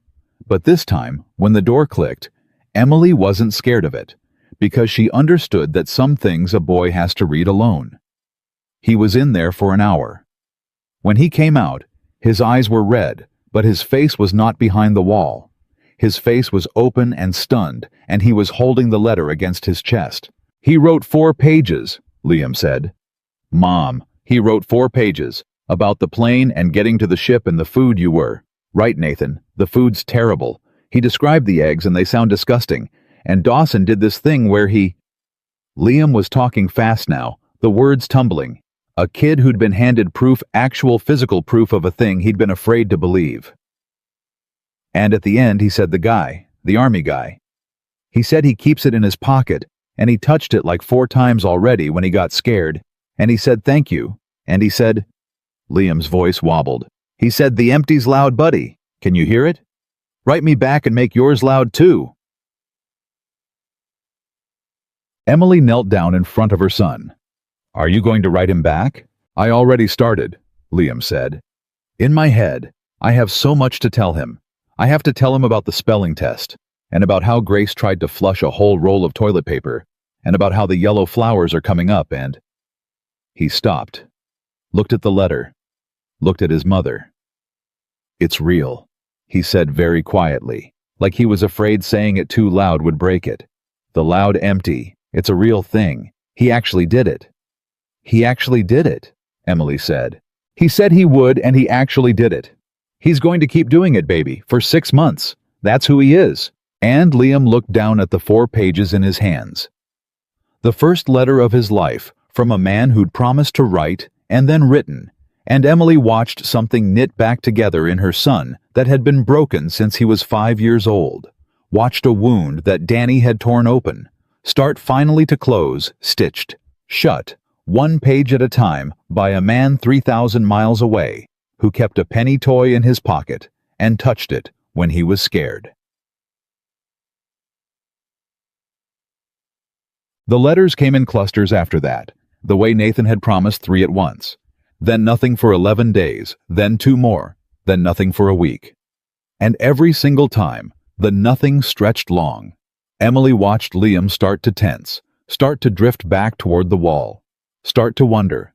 And every single time before the wall could go back up, the mail would come, and it would be there 4 pages, 5 pages. Liam on the front, and the wall would come back down. He was learning it, not from a speech, from evidence, from the thing itself happening over and over exactly the way Nathan said it would.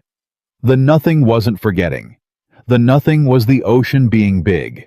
And on the far side of every nothing, the loud empty came back. Liam kept every letter in a shoebox under his bed. He wrote back to every one long ones 5 and 6 pages, and Emily mailed them off to the long weird address with all the numbers, and imagined them traveling by plane and boat and helicopter across the whole world to find a man in the middle of the ocean who would open them and read about spelling tests and yellow flowers, and a little sister who tried to flush a roll of toilet paper and would touch a penny toy in his pocket and would write back. And the phone calls when they came sudden, unpredictable sometimes at strange hours, a crackling connection from the other side of the earth. Those were the loudest part of the empty. Nathan would only get a few minutes, and he spent them the same way every time. A minute with Grace letting her tell him about her day. A minute with Sophie asking about the yellow flowers, telling her mommy was watching the ocean, and it was beautiful. A minute with Liam. And a minute with Emily. Always last, always the same 3 words at the end that he'd started saying somewhere around week 3 and never stopped. Loud empty, Nathan would say right before the line cut out, from my end.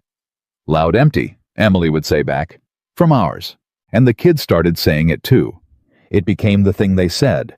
Grace said it to the whale drawing on the fridge. Sophie said it to the yellow flowers. Liam said it every night quietly to the shoebox under his bed before he went to sleep. Loud empty from my end, a 9-year-old sending his voice out across the ocean, to a man who'd taught him that an empty spot in the driveway wasn't the end of the story. That sometimes it was just the middle, and that the difference between the people who leave and the people who go is that the ones who go never ever stop reaching back. Month 4 arrived the way the calendar always said it would, and with it came Liam's birthday, and Emily had been dreading it for 11 weeks. Because Nathan had said back in the kitchen 3 weeks before he left, your birthday's in month 4. I already know it. I already wrote it down, and I'm not going to tell you what I'm doing about it because it's a surprise, but I need you to just trust me one time. And Liam had held on to that promise the way he held on to the shoebox under his bed.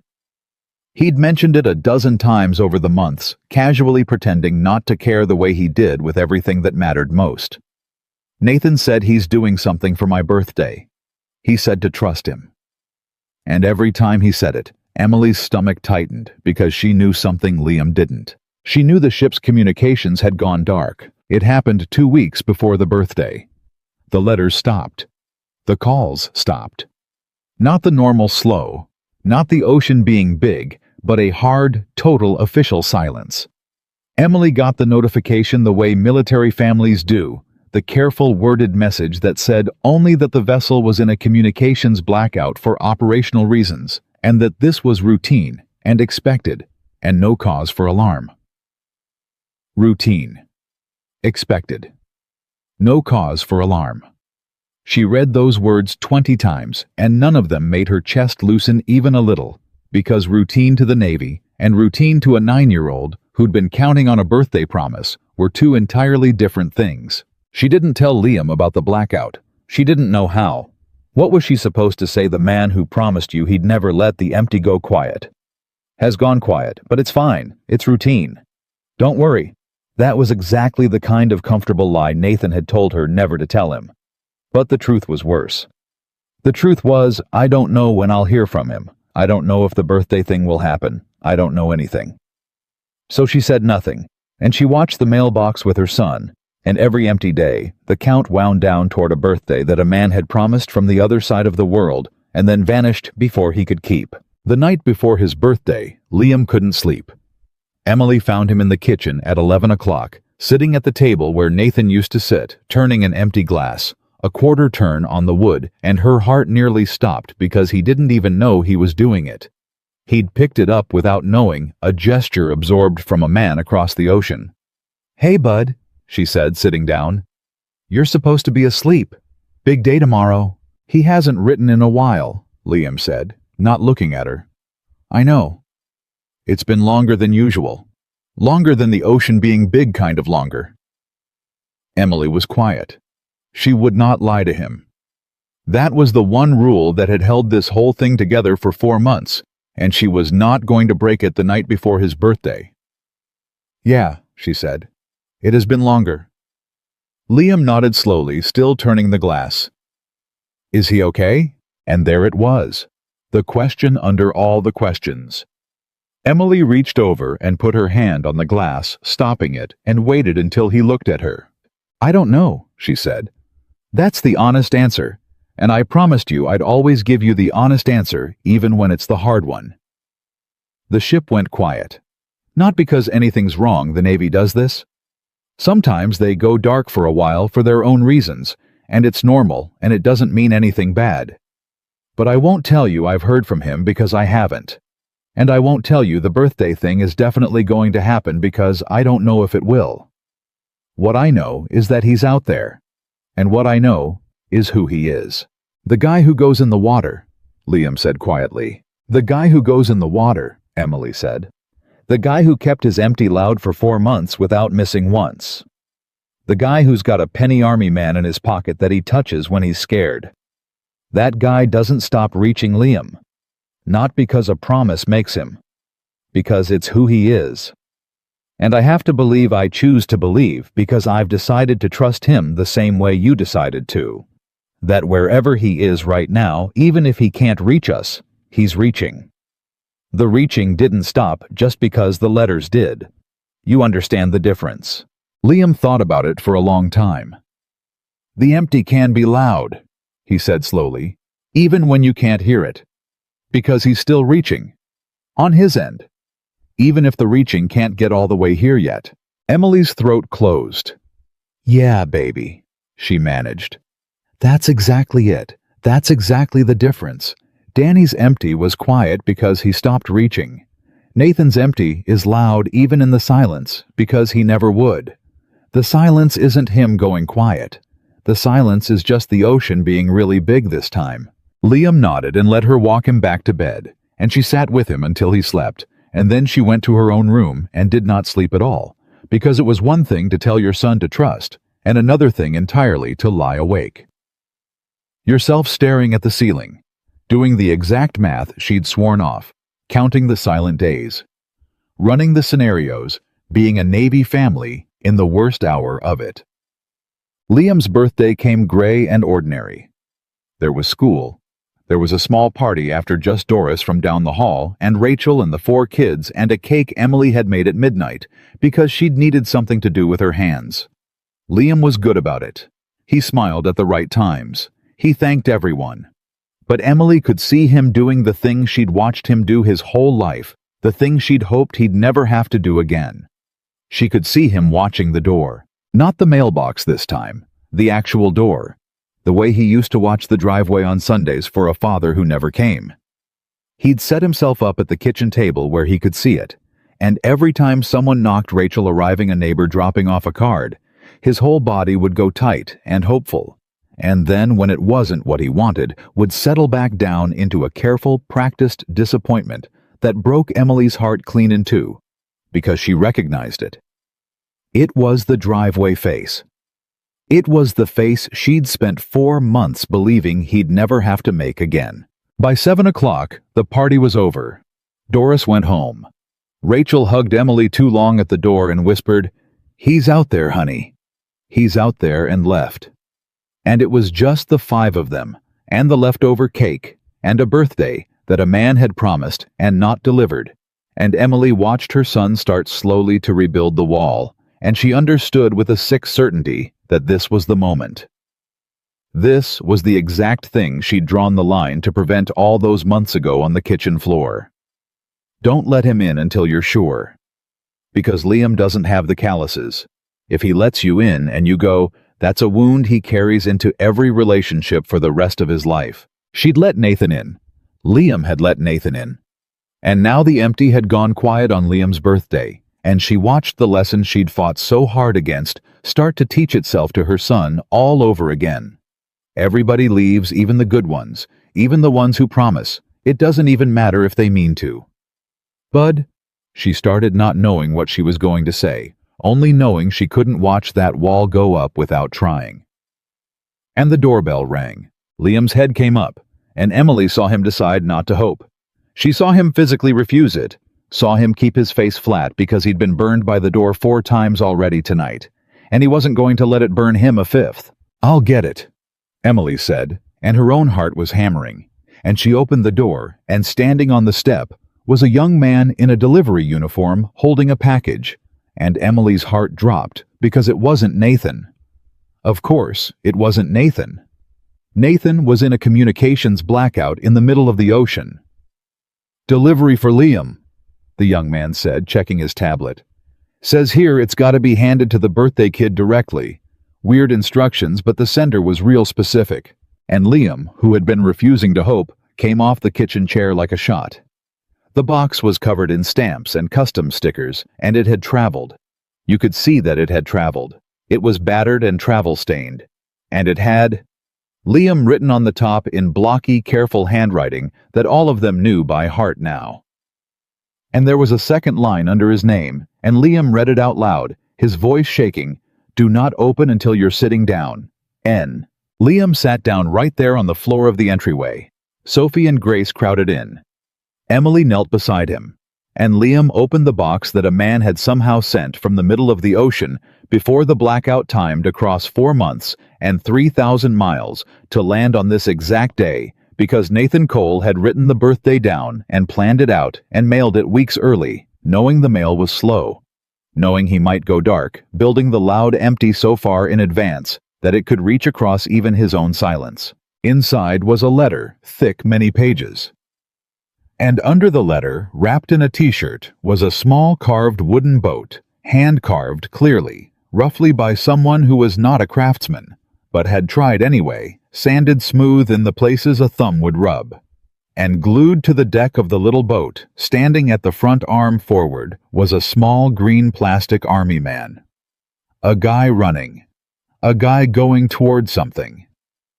Liam made a sound Emily had never heard him make. "Read the letter," Sophie whispered. "Read it out loud, Liam, please." And Liam, with shaking hands, unfolded the pages and read. "Dear Liam," he read. "Happy birthday, buddy. 10 years old. Double digits. That's a big one." His voice caught, but he kept going. "I'm writing this early because I know the mail is slow, and I know there's a chance the ship goes quiet for a while around your birthday. Sometimes we go dark for work reasons, and I can't call or write, and I didn't want you to think even for 1 second that the quiet meant I forgot. So I'm mailing this way ahead of time. If it shows up on the right day, that's not luck. That's me months ago making sure the loud empty could reach you even if I couldn't. Mia. Emily put her hand over her mouth. I made you the boat myself. Liam read, and now the tears were coming spilling down his face onto the pages, but he didn't stop. It's not very good. Dawson laughed at it. But I wanted you to have something I made with my own hands out here thinking about you. I put your army man on the front of it. I hope that's okay that I glued it down. I know you gave it to me, but I wanted you to have him back for your birthday, standing on the front of a boat going toward stuff. That's you, Liam. You're the guy on the front of the boat. You've been going toward stuff your whole life, even when it scared you. You went toward me at that diner, even though every grown-up before me taught you not to. That took more guts than anything I do out here. Liam had to stop. He couldn't see the words. Emily gently took the pages from him. Can I? She asked. He nodded and leaned into her side, and she read the rest, her own voice barely holding. Here's what I want you to know on your birthday, Emily read. When your dad left, you learned that people leave. And you were right, some people do. But somewhere along the way you started to believe that was the whole truth about the world. That everybody leaves eventually, and the only smart thing is to never let anybody get close. And buddy, I need you to hear this from a guy who spent his whole life watching people at their best and their worst. That's not the whole truth. It's a piece of the truth. The other piece, the bigger piece, is that some people go and reach back the entire time and come home. Both things are true, the leaving and the coming home. You just got taught the first one so hard and so young that you couldn't see the second one yet. Grace had gone very quiet. Sophie was holding the little wooden boat against her chest. So here's my birthday present to you. Emily read on, and it's not the boat's just wood. My real present is this, I'm proof. That's what I've been trying to be for 4 months. Every letter, every call, every day of the loud empty, I've been trying to be living proof that the second thing is real. That a man can go and still be yours. That an empty spot in the driveway isn't a verdict, it's just a middle chapter. You don't have to believe it because I said it. Believe it because I showed it to you. 4 months of showing it.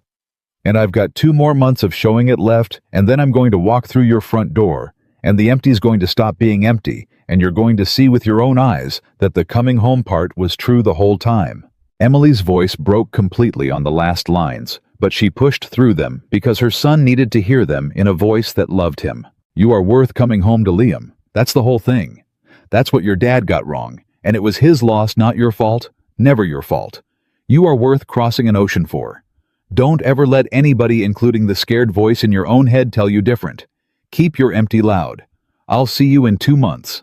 Love, Nathan. P.S. The eggs on this ship are still disgusting. You'd hate them. For a moment, nobody said anything. Liam sat on the floor of the entryway holding the wooden boat with the running man glued to the front, and he cried. Not the broken, scared crying from the bedroom floor 4 months ago, but a different kind, a kind Emily had never seen from him, a kind that had relief underneath it instead of terror. He didn't forget, Liam said. The ship went quiet, and he knew it might, so he sent it early. He planned it so the quiet couldn't win. He looked up at his mother, and his face was wide open, no wall anywhere in sight, 10 years old, and finally believing. Mom. He planned it so the quiet couldn't win. He did, baby, Emily said, pulling him into her lap, even though he was too big for it now. That's the loud empty. That's the whole thing. He made it so loud it could reach you across his own silence. That's how much he means it. And Liam pressed the little wooden boat to his chest and closed his eyes and said so quietly that Emily almost missed it, but she didn't miss it. She would never forget it, as long as she lived. Loud empty, from my end. I hear you. The blackout lifted 8 days later, and the first thing that came through was a call crackling and precious and short. And Nathan's first words were, "Did it get there? The box. Did it make it on the day?" And Liam, who grabbed the phone before anyone else could, said, "It made it. It made it on the exact day. The boat's on my nightstand. The guy's still running. I love it. It's the best thing anybody ever gave me." And Nathan on the other end of the line, 3,000 miles away, made a sound that his crew would have been astonished to hear from their commander, and said, "Happy birthday, buddy. 8 days late, but I told you. I told you the coming home part was real." The last 2 months went faster than the first 4, the way the end of a long thing always does. And then, on a morning in the fall, 6 months almost to the day, from the Tuesday he'd left over pancakes, Nathan Cole came home. They did it at the pier this time. Nathan had asked for the quiet goodbye, but Emily insisted on the loud homecoming. You kept it loud the whole way. We're going to end it loud. And so they were there, all of them in the crowd of families on the pier, when the ship came in. Grace was on Emily's hip with a sign she'd made that said, "Welcome home, Nathan," in letters that got smaller as she ran out of room. Sophie was clutching the framed photo of Claire, the one that had watched the ocean for 6 months and was coming home too. And Liam stood at the front of all of them at the very edge of the pier, at the front of the boat going toward it. The wooden boat with the running man tucked in his jacket pocket where he could touch it, the way Nathan touched the army man in his. And when the sailors started coming down the gangway, hundreds of them, a river of white uniforms, Emily felt Liam's whole body go tight with the old fear. What if he's not there? What if something happened? What if the empty was going to be quiet after all? And she put her hand on his shoulder and she said the thing that had carried all 5 of them through 6 months. "He's reaching, baby. Can you feel it? He's reaching. Reach back." And then Liam saw him. Nathan Cole came down the gangway with his bag on his shoulder and his eyes searching the crowd, and the second he found them, the second he found the boy standing at the front of the pier. Going toward him, he dropped the bag right there on the concrete, and he ran.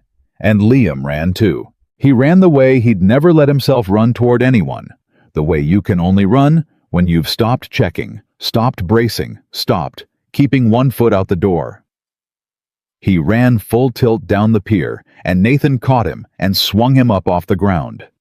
This 10-year-old who was almost too big to swing and held him so tight that neither of them could breathe, and Liam had his face buried in Nathan's neck, and he was saying something over and over into the uniform, and Nathan pulled back just enough to hear it.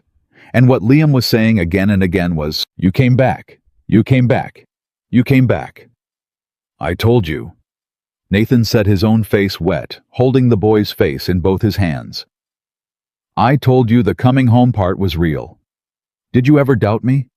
And Liam, 10 years old, who 6 months ago had said that going and leaving looked exactly the same from the driveway, looked this man dead in the eye and said, "For a second, on my birthday, when the ship went quiet, for 1 second I doubted you." He swallowed. "And then the box came, and I never doubted you again." Nathan pulled him back in and reached out with one arm, the way he had that day in the hallway, blindly toward the family he knew was coming. And they came, Emily and Grace and Sophie, folding into him, 6 months of loud, empty collapsing, all at once into a knot of people on a pier who would not let go of each other. And Nathan reached into his pocket and pressed something into Liam's hand. The little green army man come home from the ocean, and Liam pulled the wooden boat from his own jacket, and they put the running man back on the front of the boat where he belonged, and it was whole again, the boy and the man and the boat and the runner, all of it home. Dolpito. Nathan married Emily the following spring under a trellis they'd built themselves in the backyard, next to a bed of yellow flowers that had come back thicker than ever. Sophie carried the framed photo of Claire down the aisle and set it in the front row in the seat of honor, so the angel in the clouds could watch, because nobody was ever replacing anybody, because a heart doesn't run out of room, because they'd all learned that the empty space in the drawing was never meant for someone to take Claire's spot, only to fill the space she'd left open on purpose. Grace was the flower girl and took it with deadly seriousness. And Liam stood up as Nathan's best man, 10 years old, in a small suit.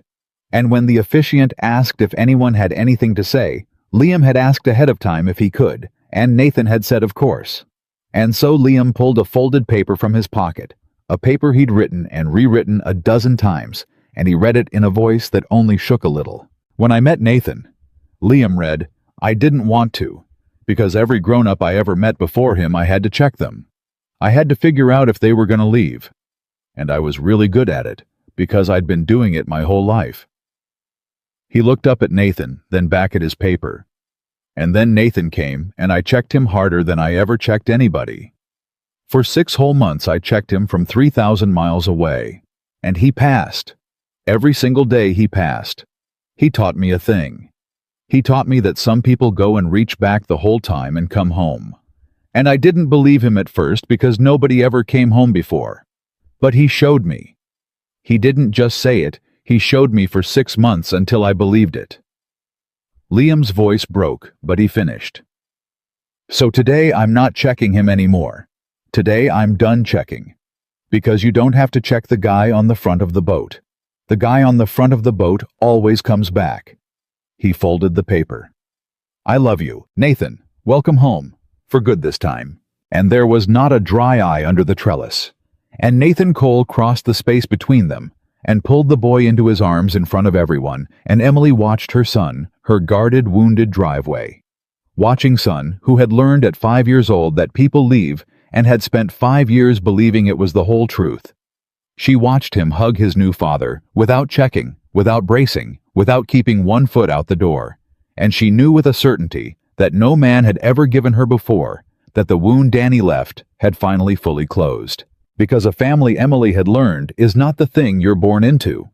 It's the thing you choose and keep choosing every single day in letters that cross oceans in penny toys, carried in pockets in yellow flowers, planted for a mother in the clouds, in a man who runs down a pier instead of walking.